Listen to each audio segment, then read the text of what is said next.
প্রত্যেকটি মানুষেরই একটি সুপ্ত বাসনা থাকে যে আপনি যে পেশাতেই থাকেন না কেন, যে দায়িত্বেই থাকেন না কেন বা যে অবস্থাতেই থাকেন না কেন, at the end of the day নিজেকে একজন সফল মানুষ হিসেবে পৃথিবীতে প্রতিষ্ঠা করা। এবং এই সফলতাটা আসলে কিন্তু কোনো শর্টকাট ওয়েতে হয় না। আজকের ভিডিওটি আমি তৈরি করছি যে এই সফলতার সূত্রগুলো আমরা আসলে সবাই জানি, কিন্তু একটু সিনক্রোনাইজ ওয়েতে আজকে আপনাদের সাথে আমি আলাপ করতে চাই। একটু আপনাদেরকে মনে করিয়ে দিতে চাই যে এই জিনিসগুলো যদি আপনি একটু সিনসিয়ারলি প্র্যাকটিস করেন তাহলে দেখবেন যে সফলতা আসলে খুব বেশি দূরে নয়। তো সফলতার এই সূত্রগুলোর প্রথম যে সূত্র সেটা হচ্ছে যে হার্ডওয়ার্ক। অর্থাৎ আপনি যদি নিজেকে সফল হিসেবে প্রমাণ করতে চান তাহলে কিন্তু কঠোর পরিশ্রম বা হার্ডওয়ার্কের কোনো বিকল্প নেই। কোনো কিছু কোনো শর্টকাট ওয়েতে হবে না এবং আপনাকে আপনার লেভেল বেস্ট দিয়ে পরিশ্রম করেই কিন্তু আপনার টার্গেটে আপনাকে পৌঁছতে হবে। এরপরে যেটা বলবো সেটা হচ্ছে যে আপনার পেশেন্স থাকতে হবে। অর্থাৎ আপনাকে ধৈর্য হারালে চলবে না।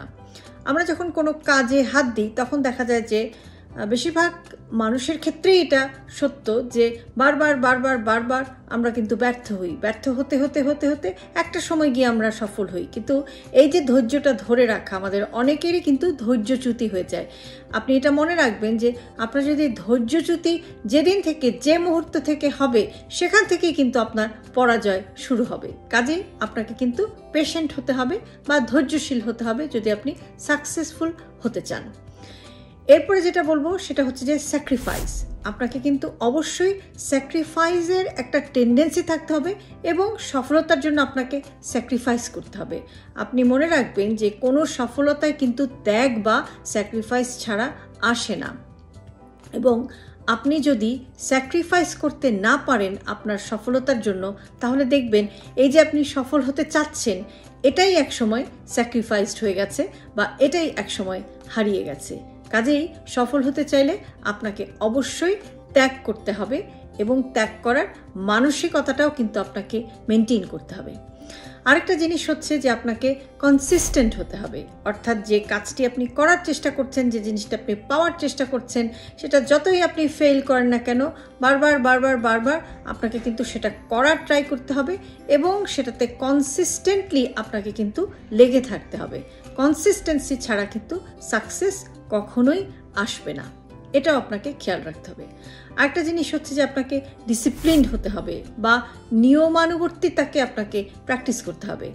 একটি কথা মনে রাখবেন যে মোটিভেশন কিন্তু আমাদের স্পিরিটটাকে বাড়ায়, কিন্তু ডিসিপ্লিন যেটা শব্দ অর্থাৎ যে নিয়মানুবর্তিতা এটাই কিন্তু লিটারালি আপনাকে গ্রো করে। কাজেই আপনাকে কিন্তু ডিসিপ্লিনড হতে হবে। আরেকটা জিনিস হচ্ছে যে আপনার আত্মবিশ্বাস বা সেলফ কনফিডেন্সটা কিন্তু আপনাকে বজায় রাখতে হবে। আত্মবিশ্বাসটা কীরকম যে আপনি একটি জায়গায় কাজ করেন সবাই যে আপনাকে লাইক করবে এরকম না। আত্মবিশ্বাস হচ্ছে এটাই যে একটি জায়গায় যখন আপনি কাজ করেন তখন আপনাকে যদি কেউ লাইক নাও করে সেখানে আপনি কিভাবে টিকে থাকতে পারেন সেটাই হচ্ছে সেলফ কনফিডেন্স এবং সেটাই কিন্তু আপনাকে চেষ্টা করতে হবে বা সেটা আপনাকে প্র্যাকটিস করতে হবে। আরেকটা জিনিস হচ্ছে যে আপনার একটা পজিটিভ অ্যাটিটিউড থাকতে হবে। সবসময় সব কিছুকে যতই নেগেটিভিটি থাকুক না কেন আপনাকে কিন্তু একটু পজিটিভ মন মানসিকতা সব সময় রাখতে হবে সাকসেসফুল হতে গেলে। আরেকটা লাস্টে যেটা বলবো সেটা হচ্ছে যে আপনার গোলে আপনাকে টার্গেট করতে হবে, গোলে আপনাকে ফোকাস করতে হবে। একসাথে অনেক কিছু যদি আপনি টার্গেট করেন সেটা না করে আপনাকে কিন্তু যে জিনিসটা আপনি সবার আগে পেতে চান প্রায়োরিটি ওয়াইজ আপনাকে কিন্তু আপনার নির্দিষ্ট চাওয়ার দিকে কিন্তু আপনাকে ফোকাস করতে হবে এবং যে পয়েন্টটাতে আপনি সাকসেসফুল হতে চান সেই পয়েন্টটাতেই আপনাকে ডেডিকেট করতে হবে। তো এভাবে যদি একটু মেনে চলেন তাহলে কিন্তু আপনি দেখবেন যে আপনার সফলতা শুধু সময়ের একটি ব্যাপার হয়ে দাঁড়াবে।